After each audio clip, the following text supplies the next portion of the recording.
Hello दोस्तों, नमस्कार। आप सभी का हमारे इस YouTube channel online study by AKS में बहुत बहुत स्वागत है। दोस्तों, इस वीडियो में आपको भारत के सर्वोच्च न्यायालय से संबंधित महत्वपूर्ण प्रश्न उत्तर बताएंगे, जो कि भारत का सर्वोच्च न्यायालय है। वहां से जो भी आपको प्रश्न बनते हैं परीक्षा में सर्वोच्च न्यायालय से संबंधित कि न्यायपालिका से संबंधित दोस्तों, तो उन महत्वपूर्ण फैक्ट को आपके सामने हम रखेंगे। तो दोस्तों, आइए बढ़ते हैं वीडियो की ओर। और आज की वीडियो पहला प्रश्न आपके सामने रहा, उच्चतम न्यायालय की स्थापना और गठन किस अनुच्छेद में दिया गया है दोस्तों? तो यह अनुच्छेद 124 है। दोस्तों, भारत के उच्चतम न्यायालय को ही सर्वोच्च न्यायालय बोला जाता है, या उच्चतम न्यायालय उसे कह सकते हैं, या उच्च न्यायालय। भारत का उच्च न्यायालय बोले या कि उच्चतम न्यायालय बोले या सर्वोच्च न्यायालय बोले, तीनों चीज़ एक ही है सुप्रीम कोर्ट के लिए जो यूज की जाती हैं। अगला प्रश्न है, संविधान का संरक्षक व व्याख्याकार कौन होता है, किसे माना जाता है? तो सर्वोच्च न्यायालय को भारत का संरक्षक या व्याख्याकार माना जाता है। अगला प्रश्न है, संविधान के किस भाग में संघीय न्यायपालिका का उल्लेख है? तो यह भाग 5 में उल्लेख है इसका। अगला प्रश्न, सर्वोच्च न्यायालय को संविधान का संरक्षक कौन बनाता है? तो यह न्यायिक समीक्षा जो होती है, न्यायिक पुनर्विलोकन की जो शक्ति होती है सर्वोच्च न्यायालय के पास, वही शक्ति दोस्तों सर्वोच्च न्यायालय को संविधान का संरक्षक बनाता है। अगला प्रश्न है, उच्चतम न्यायालय के न्यायिक पुनरीक्षण कार्य का क्या अर्थ है? तो यह कानूनों की संवैधानिक वैधता का परीक्षण करता है, यही न्यायिक पुनरीक्षण कहलाता है। अगला प्रश्न, संविधान में न्यायिक समीक्षा की धारणा किस देश से लिया गया है? तो यह संयुक्त राज्य अमेरिका से लिया गया है। अगला प्रश्न है, अधीनस्थ विधायन समिति संबंधित है, किससे संबंधित है? तो यह प्रत्यायोजित विधायन से संबंधित है। अगला प्रश्न, किस देश में संवैधानिक विधि तथा साधारण विधि में कोई अंतर नहीं है? तो यह ब्रिटेन में ऐसा देखा जाता है। अगला प्रश्न है, न्यायपालिका का मुख्य कार्य क्या है? तो यह कानून का न्याय निर्णय होता न्यायपालिका का प्रमुख कार्य होता है। अगला प्रश्न है, नियमों का पालन कराना किसका कार्य है? तो नियमों का पालन कराना न्यायपालिका का कार्य है। अगला प्रश्न है, एमिकस क्यूरी कौन होता है? तो यह न्यायालय का मित्र कहलाता है। एमिकस जो क्यूरी होता है, यह न्यायालय का मित्र कहलाता है। अगला प्रश्न है, भारतीय संविधान न्यायिक पुनरीक्षण आधारित है, यह पूर्व निर्णयों तथा परिपाटियों पर आधारित है। अगला प्रश्न है, किस अधिनियम के अंतर्गत सर्वोच्च न्यायालय की स्थापना हुई थी? तो यह रेगुलेटिंग एक्ट 1773 के द्वारा इसकी स्थापना की गई थी। अगला प्रश्न है, संविधान में मूल रूप से मुख्य न्यायाधीशों के अतिरिक्त कितने न्यायाधीशों की व्यवस्था सर्वोच्च न्यायालय में की गई थी? तो मुख्य न्यायाधीश सहित दोस्तों 8 न्यायाधीश कुल थे। अगर मुख्य न्यायाधीश को हटा दिया जाए तो 7 न्यायाधीश और अन्य थे। टोटल 8 न्यायाधीश उस समय थे। अगला प्रश्न, उच्चतम न्यायालय में न्यायाधीशों की संख्या में वृद्धि करने का अधिकार किसको है? तो यह संसद को दिया गया है। अगला प्रश्न है, वर्तमान में सर्वोच्च न्यायालय में मुख्य न्यायाधीश सहित न्यायाधीशों की कुल संख्या कितनी है? तो 31, जिसमें एक मुख्य न्यायाधीश तथा 30 अन्य न्यायाधीश है। जबकि मूल संविधान में दोस्तों 7 अन्य न्यायाधीश तथा एक मुख्य न्यायाधीश, कुल 8 की व्यवस्था की गई थी। वर्तमान में यह संख्या बढ़कर 31 हो गई है। अगला प्रश्न है, सर्वोच्च न्यायालय के न्यायाधीश की नियुक्ति कौन करता है? तो सर्वोच्च न्यायालय के न्यायाधीश की नियुक्ति राष्ट्रपति करते हैं। अगला प्रश्न, उच्चतम न्यायालय के न्यायाधीशों की सेवानिवृत्ति की आयु क्या है? तो यह 65 वर्ष इसकी आयु होती है। अगला प्रश्न है, सर्वोच्च न्यायालय का गठन एवं उसकी शक्तियां व न्यायाधीशों को हटाने की विधि किस देश के संविधान से ली गई है? तो यह अमेरिका के संविधान से ली गई है। अगला प्रश्न है, क्या सर्वोच्च न्यायालय के न्यायाधीश निवृत्ति के बाद वकालत नहीं कर सकते? तो जो सर्वोच्च न्यायालय के न्यायाधीश हों, चाहे मुख्य न्यायाधीश हो चाहे सामान्य न्यायाधीश हो, वह न्यायाधीश की जब उनकी सेवानिवृत्ति हो जाती है, वह पद अपना छोड़ देते हैं किसी भी कारणवश से, तो उसके बाद वह वकालत नहीं कर सकते हैं। अगला प्रश्न है, किस अनुच्छेद में उच्चतम न्यायालय को परामर्शदात्री बनाया गया है? तो यह अनुच्छेद 143 के अंतर्गत होता है। अगला प्रश्न, और दोस्तों उच्चतम न्यायालय परामर्शदात्री किसकी होती है? भारत के राष्ट्रपति की। अगला प्रश्न, भारत की न्यायपालिका किस अवस्था में है? तो यह स्वतंत्र अवस्था में। भारत की जो न्यायपालिका है स्वतंत्र रूप से कार्य करती है, स्वतंत्र अवस्था में न्यायपालिका काम करती है। अगला प्रश्न, सर्वोच्च न्यायालय के न्यायाधीशों का वेतन किससे आहरित होता है, किससे दिया जाता है? तो यह भारत की संचित निधि से दिया जाता है। अगला प्रश्न है, सर्वोच्च न्यायालय के न्यायाधीश को उसके पद से कैसे हटाया जा सकता है? एक सेकंड दोस्तों, अपना वीडियो आगे निकल गया है तो यहाँ देख लेते हैं। सर्वोच्च न्यायालय के न्यायाधीश को उसके पद से कैसे हटाया जा सकता है दोस्तों? तो साबित करना होता है कदाचार की अवस्था में महाभियोग द्वारा। जब वह कदाचार करेगा, दुर्व्यवहार करेगा, उसमें दोस्तों अब उस अवस्था में महाभियोग लगाया जाता है उसके ऊपर। अगला प्रश्न है, सर्वोच्च भारत के प्रथम मुख्य न्यायाधीश कौन थे? सर्वोच्च न्यायालय के भारत के मुख्य न्यायाधीश कौन थे प्रथम? तो यह हीरालाल जे कानिया जी थे। अगला प्रश्न है, किस अनुच्छेद के अंतर्गत संविधान सर्वोच्च न्यायालय को अभिलेख न्यायालय का प्रस्थान प्रदान करता है? तो अनुच्छेद 129 के अंतर्गत करता है। अगला प्रश्न, जनहित याचिका कहाँ दायर की जा सकती है? तो दोस्तों जनहित याचिका जो होती है सर्वोच्च न्यायालय में दायर की जा सकती है। अगला प्रश्न है, मौलिक अधिकारों की रक्षा कौन करता है? तो मौलिक अधिकारों की दोस्तों रक्षा सर्वोच्च न्यायालय करता है।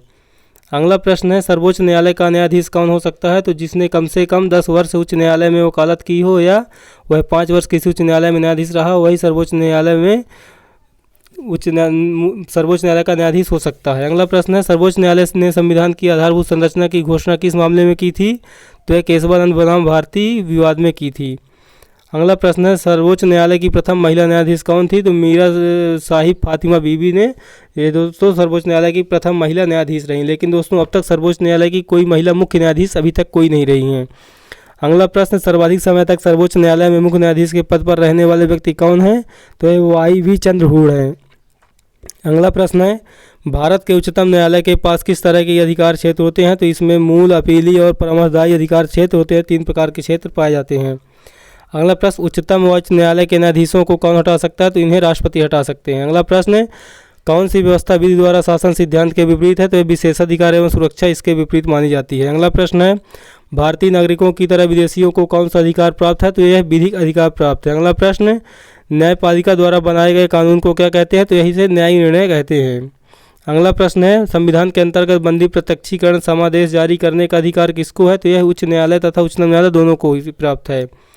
अगला प्रश्न, मौलिक अधिकारों को मानने तथा सुनिश्चित करने की जिम्मेदारी किसको सौंपी गई? तो यह भी उच्च न्यायालय तथा सर्वोच्च न्यायालय दोनों को सौंपी गई है।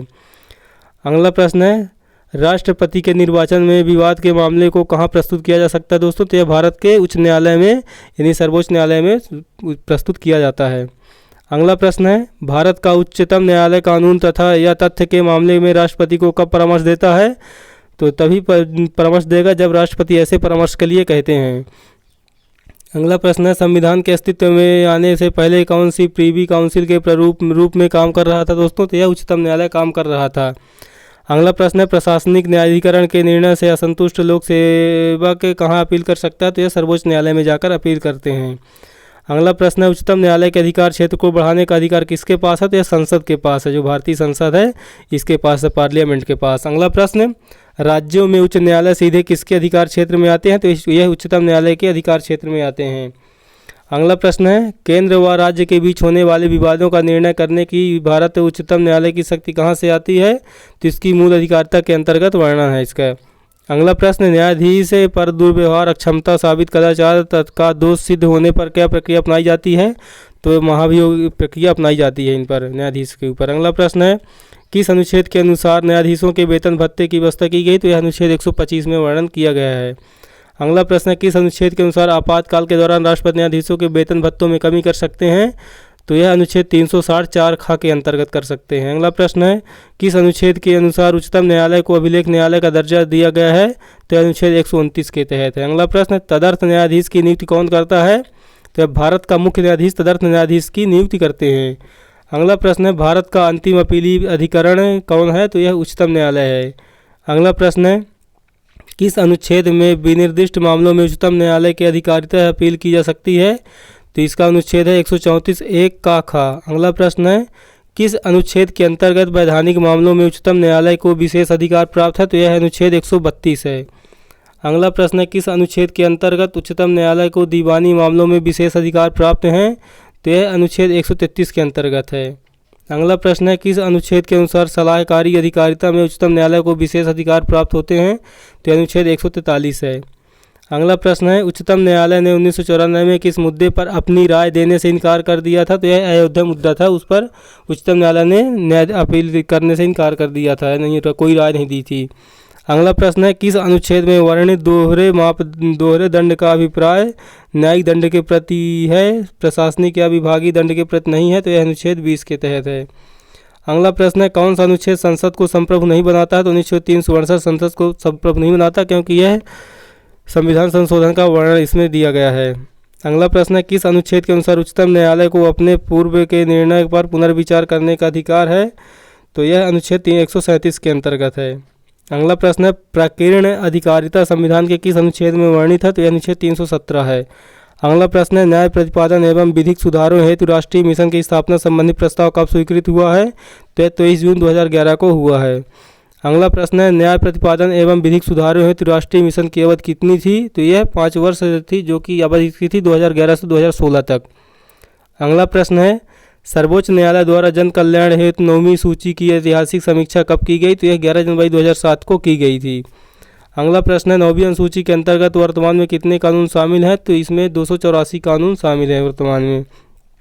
अगला प्रश्न है, 1980 में मिनर्वा मिल्स बनाम भारतीय संघ मामले में सर्वोच्च न्यायालय ने 42वें संविधान संशोधन द्वारा कौन से अनुच्छेद को अवैध घोषित कर दिया है? तो यह अनुच्छेद 362 व 31C है। तो दोस्तों हमारा वीडियो समाप्त होता है यहीं पर। अगर आपको वीडियो पसंद आए तो वीडियो को एक लाइक अवश्य दें तथा दोस्तों तक अपने इस वीडियो को शेयर भी करें। दोस्तों मिलते हैं नेक्स्ट वीडियो में, तब तक के लिए दोस्तों जय हिंद जय भारत।